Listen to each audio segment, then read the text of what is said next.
Hello all, కాకరకాయ ఉల్లికారం ఎలా చేసుకోవాలో చూపిస్తాను రండి. ఫస్ట్గా మనమైతే 1/4 కేజీ కాకరకాయలు అయితే తీసుకోవాలి. తర్వాత వాటిపైన ఉన్న ఈ స్కిన్ అంతా నైఫ్తో అలా పీల్ చేసేసుకుంటున్నా. తర్వాత అయితే మధ్యలో ఇలా కట్ చేసుకొని లోపల ఉన్న విత్తనాలను అయితే తీసి బయట పెట్టుకుంటున్నా. మీకు కావాలంటే ఈ సీడ్స్ అలానే పెట్టుకోవచ్చు, వద్దనుకుంటే తీసేయచ్చు.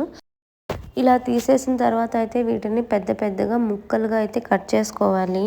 దీంట్లో కొంచెం సాల్ట్ అండ్ పసుపు వేసి అయితే మనం ఒక 10 మినిట్స్ పక్కన పెట్టుకోవాలి. తర్వాత ఒక 2 పెద్ద సైజ్ ఆనియన్స్ తీసుకొని ఇలా అయితే కట్ చేసుకోండి. చిన్నవైతే 3 తీసుకోండి. అలాగే ప్యాన్ పెట్టుకొని సరిపోయేంత ఆయిల్ వేసుకోండి అండ్ జీలకర్ర మినపప్పు అయితే వేసుకోవాలి. తర్వాత ఆనియన్స్ వెల్లుల్లిపాయలు అయితే వేసుకోవాలి. ఇలా మగ్గించేసుకొని తర్వాత కొంచెం ఎండుమిరపకాయలు అయితే వేసుకోండి. నేనైతే ఒక 10 ఎండుమిరపకాయలు వేసుకున్నాను. అండ్ లాస్ట్లో అయితే చింతపండు వేసుకొని ఇదంతా చల్లారాక స్మూత్గా పేస్ట్ అయితే చేసుకోవాలి.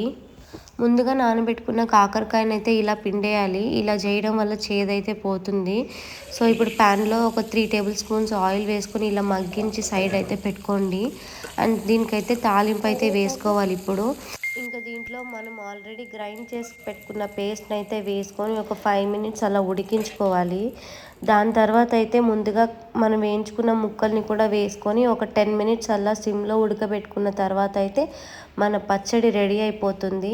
దీంట్లో కొంచెం మీకు కావాలంటే ఇంగువ కూడా యాడ్ చేసుకోవచ్చు.